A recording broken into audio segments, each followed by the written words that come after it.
Moving on to a key position for the Pacers this offseason in the free agency positional preview, small forwards. The Pacers small forward last season missed the entire season, and their backups were all guys who actually played other positions. It's a very big spot they need to fill this summer, and we'll break it all down today on the Locked On Pacers podcast. You are Locked On Pacers, your daily Indiana Pacers podcast, part of the Locked On Podcast Network, your team every day.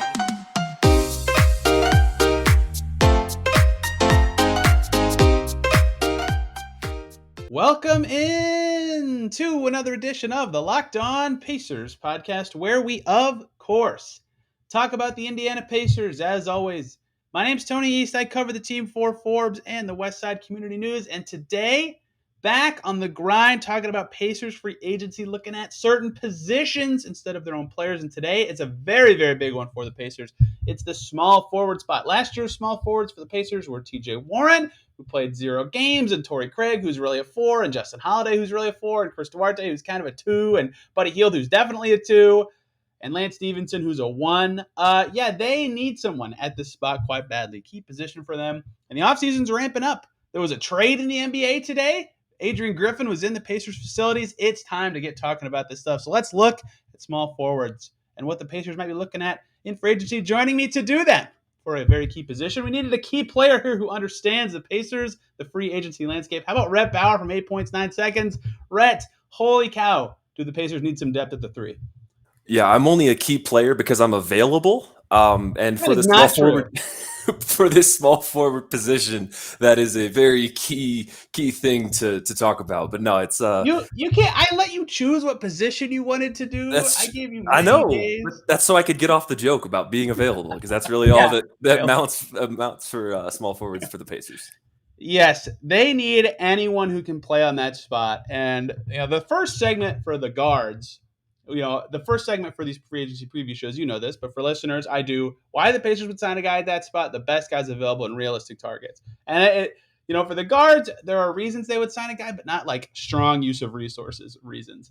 At small forward, there are a million reasons they would sign a guy. They have currently nobody.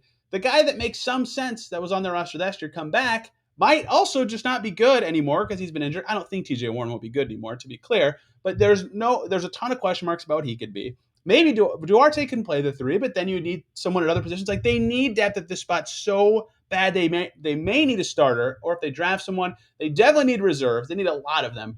So it's obvious they need a small forward because they currently employ 0 of them. And in this positionless NBA, you can put Duarte at the 3, but I would rather not have Duarte at the 3 and have him at the 2. If we could sign somebody who's actually 6'7", 6'8", that would be wonderful.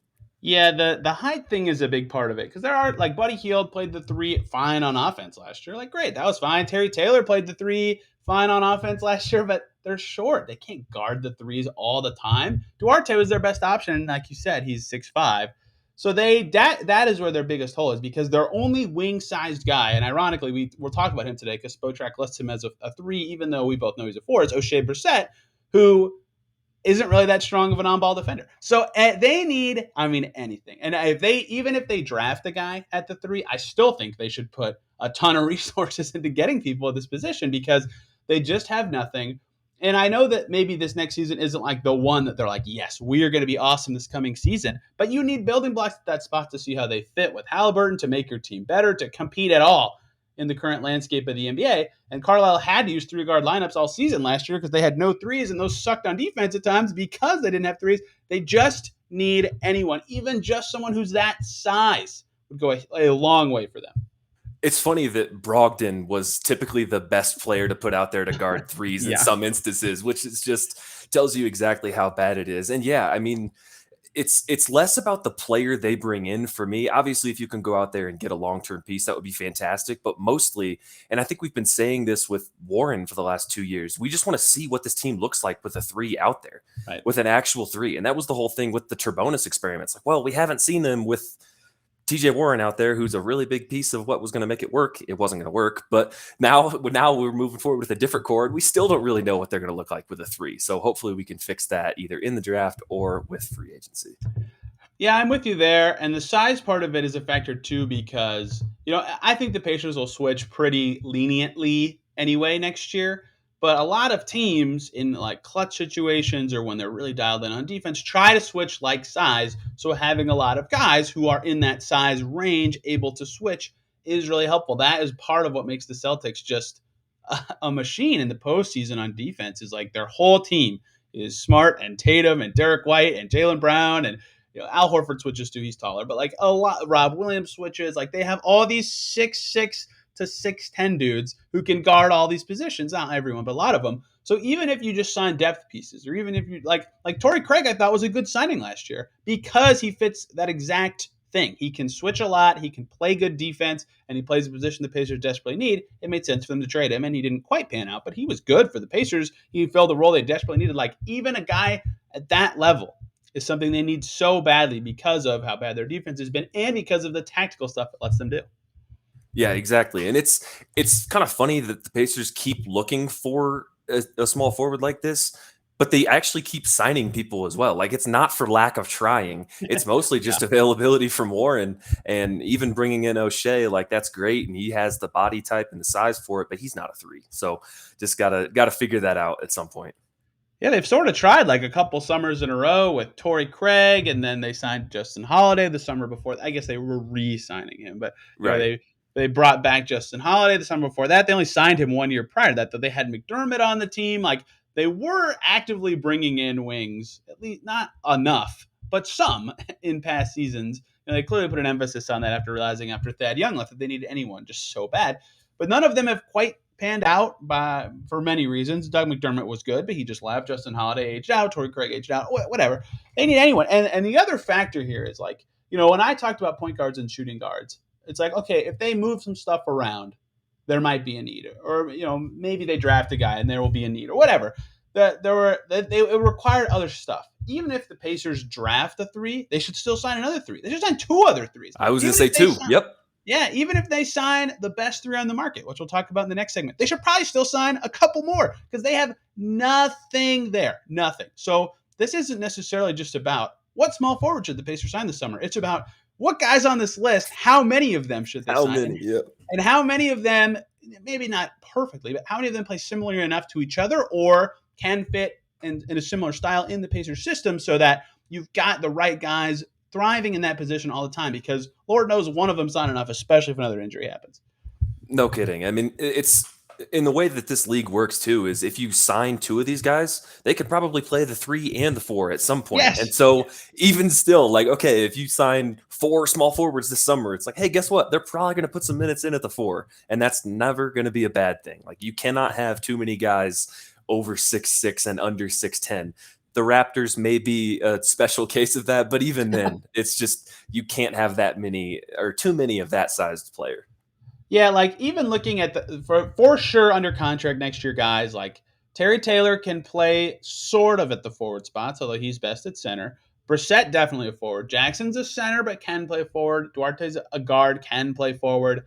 And Buddy and Brogdon are kind of right on the line. Like everybody you're squeezing in there. So your break glass in case of emergency 3s aren't even on the team. Even those guys aren't on the team. They are other positions. So you got to have more depth, because if you sign someone good and then they get hurt, you're back to the resources you have now that are already not well suited to play that position. So 1 or 2 guys, they've got the draft capital to maybe get one. And for once, usually the draft is kind of bereft of wings. This year, the tier from, again, this is not totally what I've heard. This is based a lot of on the mock stuff, but like in the 5 to 11 range, there are a lot of wing sized dudes, which is good for the Pacers who need them. And there's, they get AJ Griffin or Keegan Murray or Johnny Davis, or you could go on and on. They just had a Dyson Danielson who's wing sized, even though he's more guardy on offense. Like already in their building, there are a lot of them. If they trade up, there are other ones as well. If they trade down, like Tari Eason, Sohan, like there's a bunch of wings in this draft. So beyond free agency, there are ways for them to get depth. But even if they draft one, because there's so many in their range, they still need more. And that's the thing for me with pick 31 and why I'm kind of excited about that one is you want to talk about wings. There are so many from that 25 to 40 range that would be a justified pick at 31. I mean, I think you could go through and find like 6 that would be a great pick at 31, even be close to first round value. And that's that's really exciting for me, who's been screaming that this team just needs a bunch of players that are 6'7", 6'8" for about 4 years now. Yeah, going back through the Pritchard drafts players, not a wing TJ Leaf didn't pan out, not a wing Aaron Holiday did not pan out, not a wing Goga Batadze did not pan out, but possibly a wing Chris Duarte has panned out. So maybe stick with the wing pattern here. All right, let's pivot, talking about the best guys available on the market at Spotrac's list of small forwards. Hey guys, let's take one break here so I can talk to you about a new sponsor here, Arcade 1-Up. Boom shakalaka. I've got big news for you guys. The one and only NBA Jam is back. Arcade 1-Up, the leader in at-home retro arcade games, is not only bringing the best game ever back, but they've made it bigger than ever with a Shaq edition machine. People are obsessed with NBA Jam, and I'm thrilled to tell our listeners that you can once again play hoops with NBA legends in the arcade classic jump clear across the court and set the ball on fire in one of the first sports games ever to feature real and digitized NBA licensed teams. No fouls, no free throws, no quarters required. Compete with friends and family through all new Wi-Fi leaderboards, making you more connected than ever. Pre-order now from arcade1up.com. That's arcade, the number one, up.com. For an estimated early September ship date, Arcade 1-Up is the place for fun. They've got even more classics like Golden Tee, Mortal Kombat, and many others starting at just $3.99. Check this out. They're giving away NBA JAM Shaq to a Locked On listener. Enter to a chance to win a game console for your man cave at arcade1up.com/lockedon. That's arcade, the number one, up.com/lockedon. You've got till July 8th to enter and win NBA JAM Shaq Edition console. Don't miss out. Enter today. Who are you going to play with? Thank you, everybody, for making Locked On Pacers your first listen today and every single day for your second listen. Locked On NBA Big Board is the way to go. They know this draft inside and out better than I ever will and are breaking down all the prospects, including ones in the Pacers range. Let's talk about the best guys available at the small forward spot. And for the guard positions, when I did this, these were all just, okay, these are the best guys. They're probably not, doesn't make sense for the Pacers. Let's move on.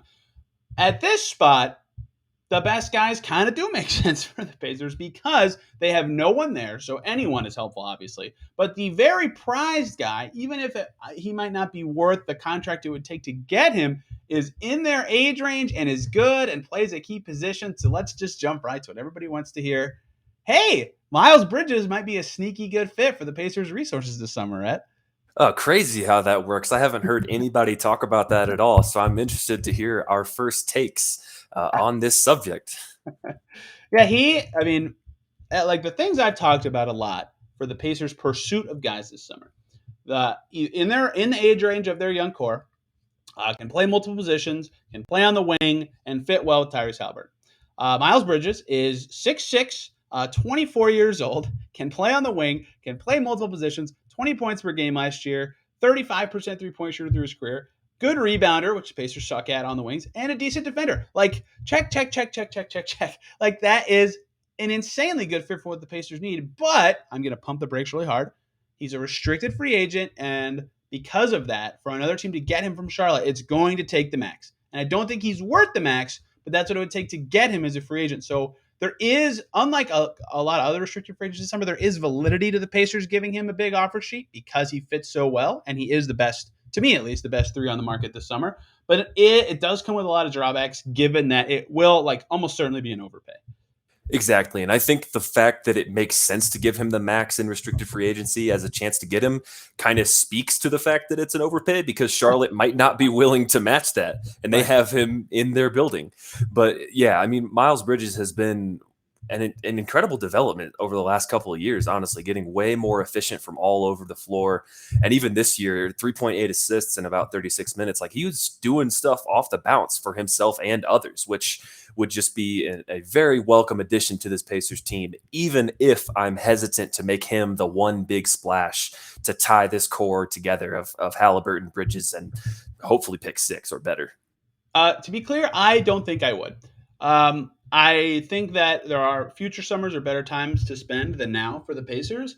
But if he is the one, I think, max guy, that one is potentially obtainable at least. If the Pacers got him, I'd be like, okay, that makes sense. Like that is a logical move to me for them to do because of all the reasons that that we already discussed, that he fits really well with their team. 72% at the rim last season, over 70% both of the last 2 seasons. Like, his juice at the basket is huge. Combine that with a decent three ball. Like, he is good, capital G good. And so, look, I actually think Charlotte would match at the max. I think they would hate it, but I think they would do it. The reason they would not, for those unaware, because we're talking about a very good player who's a restricted free agent, seems like his team would want to keep him. Charlotte has LaMelo Ball and PJ Washington and Gordon Hayward and some other guys, Terry Rozier. Like, they're already kind of expensive, and they're going to become more expensive as LaMelo gets his max. So paying Miles Bridges could make them a tax team at some point. And Michael Jordan, kind of notoriously cheap owner down there in Charlotte. So they could just trade PJ Washington or get off of Hayward or Rozier somehow, and then it doesn't matter as much. But that's the thought behind them not matching Bridges, is it's the easiest way for them to be cheaper, and then boom, they have their team. They should probably still match the max, but the fact that they would have to think about it, or the fact that a sign and trade could be there, he is very appealing. Miles Bridges is very good, and again, it would be painful, I think, for the Pacers in some point in the future to go, oh wow, we're paying Duarte, Bridges, and Halliburton how much combined? But he would fit very well with them, and he does make the team better, and he fits in their age range. So yeah, the best guy on the market, Miles Bridges, and I think it does make sense for the Pacers to pursue him to some extent.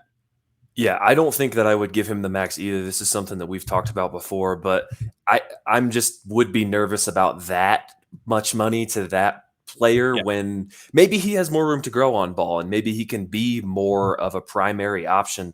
I'm just not so sure about that. And it's kind of one of those things where you're paying him hoping he becomes worth the max, which gets really scary. Always.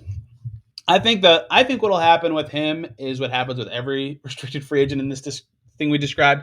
He gets 5 years with Charlotte, but sub max money. So it's still the most money he can get total, but less than the max, air quotes there. The market for threes after him. Whoa, what a drop that was. We just fell like very far. If you'll recall last summer, a time a year ago when everybody thought the Pacers might be good this coming season, I was talking about TJ Warren sneaking into the top 5 free agents for this summer, and that's obviously not the case because he didn't play a game last season. But had he played, he had a chance because one, market's not very good, but two, especially at the 3, like the drop after Bridges is huge. Like the top salaried guy who will be a free agent this summer is Iguodala, who has not been that good this year for Golden State. No chance he's leaving that team for the Pacers. He'll be back on a championship contending team. The next guy is Joe Ingles, who actually we'll talk about him in a moment. And then it's Warren. And those are the only 3 guys who made more than $10 million this past season who were free agents. Not to say there's not good players, but the drop after Miles Bridges is huge. So a couple names I want to discuss here. One is Ingles, who is coming off ACL, right? Bad knee injury. The Jazz traded him away because his salary's crap. He's also known as one of like the best off-court guys in the league. And I don't know how much value he can provide on the court this coming season because he got terribly hurt this past season. But if you're able to get him for half the season, it won't be too expensive coming off of the ACL he suffered end of January, right? So he might miss the whole next season. If he is, it's not worth it for the Pacers at all. But because he's such a good off-court guy, good shooter, good ball mover, like his on-off numbers with the Jazz are always good, he'd be one I'd be interested in. Warren obviously makes sense for the Pacers to me, especially if he's willing to come. If he wants to be in Indiana, perhaps the money won't be an issue. But the best, like unrestricted, actually good player guy out there who wasn't on the Pacers last year, to me, let me know if you disagree, is Slow-Mo, Kyle Anderson in Memphis. If you've ever watched the Grizzlies, you know that he had a pretty key role in that team, actually, which is strange because they had a lot of good stars, but he's sort of a glue piece who can do a little bit of everything, right? Decent passer, decent rebounder, not a good like scorer necessarily, but still finishes plays when asked to, always in the right position. And he's called slow-mo because he looks like he's moving really slow, but he still is damaging because he knows what to do. So he's a good player. I think he's behind Bridges, the best available guy. Do you agree? I do, yes. I love me some slow-mo. He is, if you've never watched him play, it is just hilarious watching him move on the court because defenders don't know how to guard somebody who isn't moving fast. It's a weird phenomenon. He was a huge player for them last year, playing 27 minutes a game when the Grizzlies didn't have any wings at all, and he was actually shooting the ball very well, 36% from 3, which is the best of his career because it was on 3.8 attempts, which is incredible. But this year he did regress back to 33%. So the shooting would be a little bit of an issue, but I would have absolutely no problem bringing Slow-Mo in. He will be 29 by the time the season starts, which isn't too bad. So will Warren. So I completely agree. He's the next best. Right. If they're willing to bring back Warren or they're trying to be good, the 29-year-old part doesn't matter. I don't think they should pursue guys around that age too hard, but I do think if they are trying to be good, he'd be a good fit. Like really underratedly good defender, good steal and block rates. I think he led the playoffs in steals per game. I forget what year it was. I had his stat page up in front of me earlier. So yeah, his efficiency did drop as his three went away this past season. But yeah, really good defender, really, really good team player. And for, again, on a really good Grizzlies team, positive on off, dude, just a valuable guy. And the Pacers need 6'9" wings who can defend. So it seems like a good fit to me and a good player. Absolutely. Like I said, I think he would bring a lot of great things to the team. And I think, especially because he's okay with the ball in his hands, he's okay without the ball in his hands. He's a good like glue piece, like you said. So he would fit right in and not demand too much. O'Shea Brissett, I mean, I talked about why I think he'll be back with the Pacers a million times. He's a good player. Nicholas Batum's a good-ish player. He is a player option. He's going back to the Clippers. Spoiler alert on that. I mean, that's kind of it, right? Like, there's not a lot of other good players in this tier. The year the Pacers need a small forward, the good player list is not very big. And honestly, for TJ Warren, even though he had the injury, he's probably pretty happy to see that this list is weak because he could still, teams might convince themselves, including the Pacers potentially, taking a flyer on him is better than signing one of these less proven or less effective players. There are I think Warren is probably the only one on this list that's a starter other than Miles Bridges. Like everybody, I guess Slow-Mo would probably be a starter as well, but the rest of these guys, like between Derek Jones Jr. and Troy Brown, Otto Porter, I guess in some context he would be a starter, but it gets ugly here towards the bottom half of this group. Even though I will say the Martin twins are pretty solid.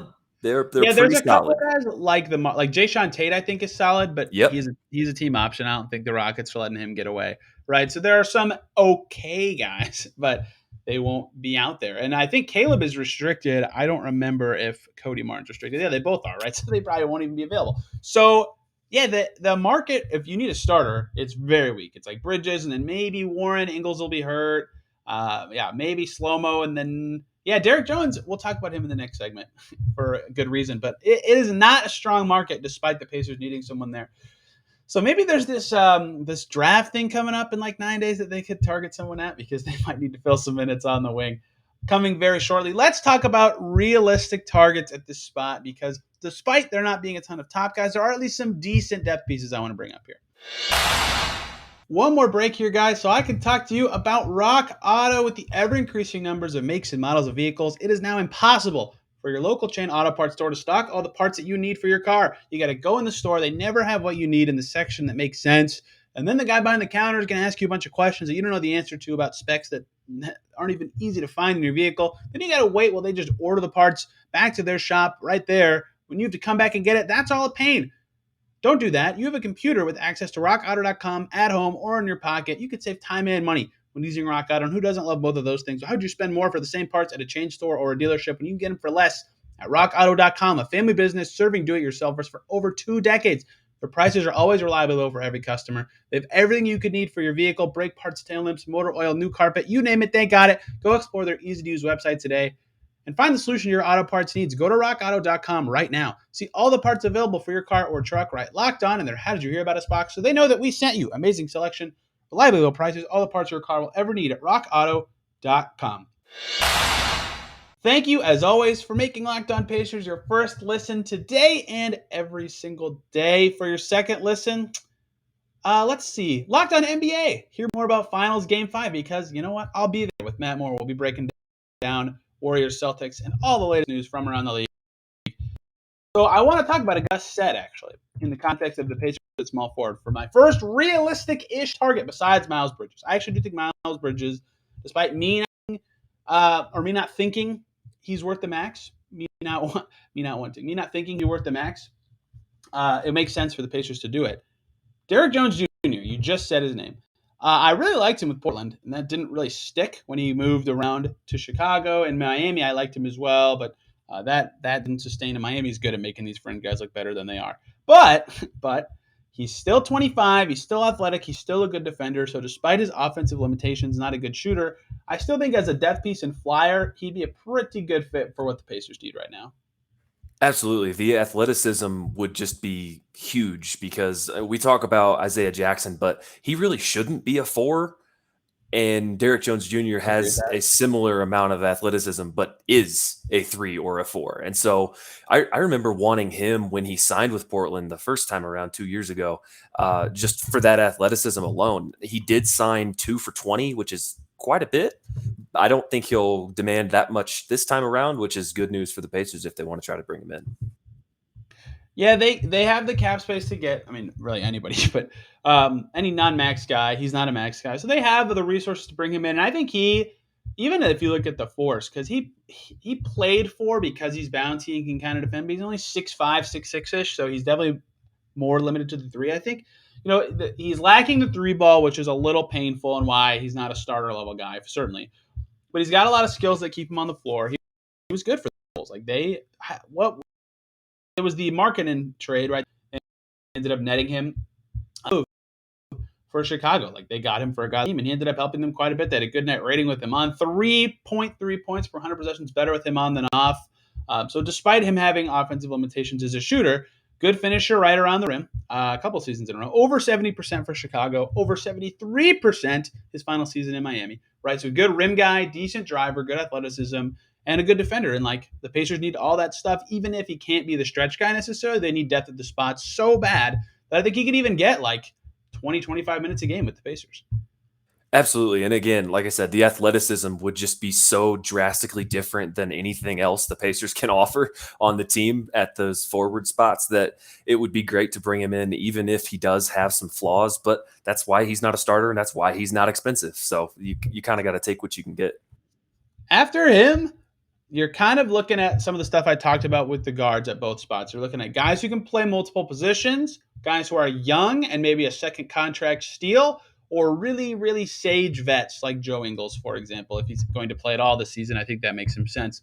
So I have a couple of guys that I like as second contract dudes here, but it's mostly just my opinion of them is higher than it seems like the consensus. But beyond those boxes that I have just pegged for some of these guys to fall into, is there anyone else you feel like deserves like a lengthy discussion here? No, not really. No, that's pretty much it. If Juan Toscano-Anderson wasn't restricted, I would say he might deserve a little Yes. bit of a decent discussion as like a 7th, 8th guy who'd be in your rotation every day. But I don't think Golden State's letting him get away, especially if they win the championship. So No. I mean, I think the strategy here is either I think actually there's not an either. I think it's looking at the second contract guys and seeing if they can plug into your ecosystem. And what I mean by second contract guys, for those who don't know, is guys who got drafted somewhere that was a poor situation for them, or just were on a team that couldn't play very much, and so they become available on a second contract for cheap, and then they outperform that by a ton because they're young and they finally grow in a situation where they can blow up. Like if the Pacers were able to retain Jalen Smith, he would be a second contract guy, for example. So guys who would fit this billing potentially to me would be like Kevin Knox, who wasn't very good, but didn't play very much with the Knicks, didn't play hardly at all with the Hawks. Troy Brown Jr., same deal with the Wizards and then the Bulls. Didn't play very well or very much. Josh Okogie with Minnesota. There's kind of a lot of these guys this year. Isaac Bonga, who's been 3 teams, I think, Washington for sure and Toronto for sure. I can't remember. Those kind of names are young dudes who have shown some stuff, but mostly have just been like toiling on the line of should they actually play in a game and haven't been able to. But they're guys that are attainable, and if they get consistent minutes or get a role on a team that makes sense for them, perhaps could be worth some money. Do any of those guys to you make sense as a second contract pursuit? Troy Brown Jr. is the one for me. He's one of the only players of the ones that you mentioned. I guess Okogie a little bit, but he's just so bad offensively that it's not great. But Troy Brown Jr. in 2019-20 played 26 minutes a game for the Wizards and played well. He let's see. He had like 10 points, 6 boards, 3 assists, a little bit over a steal, shot the ball decent, 44% from the field, 34% from 3. That was a couple years ago, and he hasn't been a staple in any rotation since then. So somebody's seeing something that maybe I'm not. But he's just a guy who he played point guard in college, I believe. He's 6'6", been in the league for 4 years. He'll turn 25 in a month or so, and is one of the only guys that I think is proven that he can actually play at the NBA level enough to make me want to spend a little bit more to bring him in because of that versatility versus guys like Kevin Knox, who you're just hoping is decent. Like that's a pretty low bar for a guy like that. Yeah, let's go in reverse order through this 2018 draft. So first, Knox got picked 8th. Well, I should know this, 9th. Got picked 9th by the Knicks.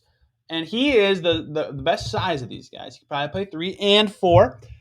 He also has never hit he's never hit 40% of his shots in a season. Hold on, I'm getting a call from Locked On Pacers HQ.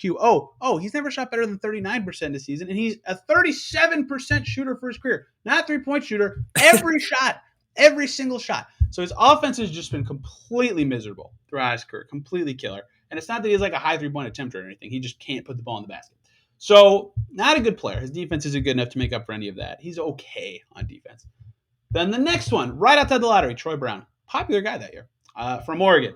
So what makes him appealing, and I agree with you that he's the best of these three guys, he's got more guard skills. Like he's only 6'6", but he's not 6'6". He's 6'5". So he can play the 3, but he's got some guard skills. Like he was playing the 2 for Washington quite a bit before he got dealt to Chicago, and so he's okay as a shooter. He actually can put the ball in the basket, and he's okay as a defender. He's okay at a lot of stuff. I don't know why the Bulls would like easily let him wiggle away, but I don't know. They might get expensive after paying Levine. If he becomes unrestricted, I agree with you that of these 3 guys, he makes some sense for the Pacers, both just as a fit, as a player, and as a potential second contract guy, because his usage has been really low his whole career. Like he doesn't need touches to be effective. So on a team with Halliburton and Duarte and whoever else the Pacers have back, whether that's Buddy or TJ McConnell or Brogdon, whatever, they also have a draft pick who needs touches. And he could be a good fit just because he doesn't require the ball to be at least moderately effective on the floor. Again, not the most efficient guy, but you'll live with what he gives you. 52% isn't miserable for an okay defender.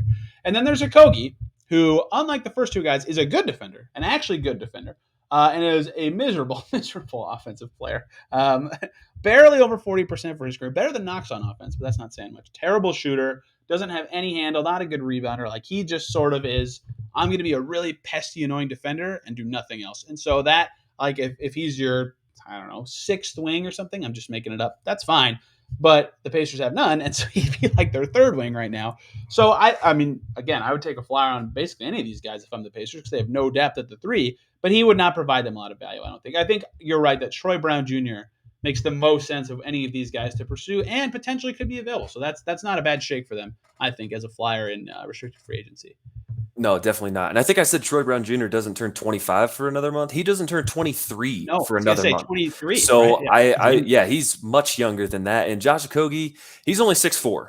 And so I'm not sure how I would feel about him as a small forward. But again, like we said, depth, and we know this team needs some defense. So if they brought in Okogie, he definitely should not be expensive because he shot 27% from 3 over his 4 years in the league, which is just not going to be good. And there's a reason why the Timberwolves have cut his minutes every single year for the last 3 years. He was down to 10 minutes this year and only played in 49 games. So definitely Troy Brown, but I can see if you squint really hard, some merits to signing Kevin Knox or Josh Okogie. I mean, 1 year, $3 million for Knox. Yep. Give it a shot. I think that makes sense, but any heavy money or year commitment would not make sense. On the vet side, Otto Porter can play 3 and 4. I think he's better suited on a contender for sure. But I would like to point something out here. If you're the Pacers and you're like your summer isn't going how you wanted necessarily, or you've got some resources left over and your team's mostly done, why not give Otto Porter like 1 for 8? Maybe that's a little overpay. But then, hey, look, we have this wing who's a good shooter, and then the trade deadline comes in February, and all of a sudden he becomes a very obvious trade candidate, and he'd be a good fit for them. As you know, he's older, like he doesn't make sense for them as a long-term piece, but in the short term, they need anyone like that. I think it makes sense. Like Ben McLemore, not at $8 million, but for lesser money. Like both of those guys make a little bit of sense of that ilk of like, okay, hey, these guys are good shooters. Let's just plug them in on our wing and then see what kind of value they have when February comes around. On a 1-year deal, anything longer than that doesn't make sense for either one to me. No, absolutely not. And that was the thing I had a note for Otto Porter as well, is like, if you can bring him in for just a little bit more than what he's worth, then he could be worth quite a bit when February rolls around and all of these teams realize, hey, we also need depth at the wing. And then the Pacers can do something like bring in a Jalen Smith like they did with Torrey Craig. Ding, ding. You're on it. You're on it. Hopefully it's not a guy who had their team option declined and we have to watch them walk in free agency again, but that is also very rare. So yes, exactly. Otto Porter. I was going to reference Torrey Craig as how the framework works like that. They gave him 2 years because they didn't think they were going to suck, but that's the concept is like, oh, hey, Torrey Craig's good, but we stink. We don't need him. Let's just flip him for a piece. And like, if they could have kept Jalen Smith, that's a home run trade. But even at the lowest level, they got a second rounder for that. Like, even just signing, like if signing Ben McLemore means you get a second round pick in the future, that's fine. Even if he's not like awesome, he shot well from 3 on over 6 attempts this past season. Like, that's fine. So it would make sense to me. This is the position where if they're going to get a vet, this is the one. They have nobody. Like they need people who could play. So those strategies make sense to me. After those guys on the salary list, we reached the minimums. Stanley Johnson had some okay moments for the Lakers this year. We talked about the Martins and Tate. I liked Elijah Hughes in the draft last year. He's going to be restricted. That's it. That's the list of guys that I think have a ton of value. Or Daniel House, he's okay as well. But there's no Isaiah Roby? Question mark? No. Question mark. Very big question mark. Problem with evaluating guys in the Thunder is everyone else around them is also young and bad. Yeah, Roby ended up at a better scoring number than I remember. Yeah, okay, that's a maybe. I'll give you more credit for that than I thought. He's 6'8", 230, so like he's big. So at least there's that. That has some merit. I will walk back my skepticism of his OKC tenure. That's a good one. I mean, you don't have to walk back his OKC tenure. I'm just saying, like, moving forward, he might be worth a look is all. I mean, he will never get 7 attempts per game ever again. But yeah, he's all right. He ended up over 10 points a game for them last year. So regardless, the fact that Isaiah Roby has merited discussion shows the drop off. Once you're done, like if you're not willing to sign Ben McLemore, like you might as well not sign anybody because the depth is not there. So what makes sense to me to close this out, because we just ran through like 6 or 7 guys, is some combination of one of the 29 plus year olds we discussed, whether that's Warren or Ingles or Slomo or Porter or McLemore, and then also one of the flyer guys, and maybe even someone else, maybe 2 of one of those groups, because they need lots of depth at this position. So getting a young guy in and a vet that makes sense in would be what I think they should be targeting to do, even if they also draft a 3. Yeah, exactly. And again, this is mostly a value play, especially for the older vets who could possibly have trade value when the time comes. But also, again, just a bridge until you figure out what you want the small forward of the future to look like. Just getting an idea of what this team looks like when you have actual small forwards and power forwards out there. Please get a small forward out there. And let me close with this point. Let's look ahead to 2023, if you don't mind. The following players are free agent small forwards in 2023. LeBron James, obviously not coming to the Pacers. Skip down. Chris Middleton, Andrew Wiggins, Harrison Barnes, Bojan Bogdanovic, Will Barton, Kelly Oubre, Jay Crowder, Rudy Gay, Justin Holiday again, Torrey Craig again, Cam Reddish, Mo Harkless.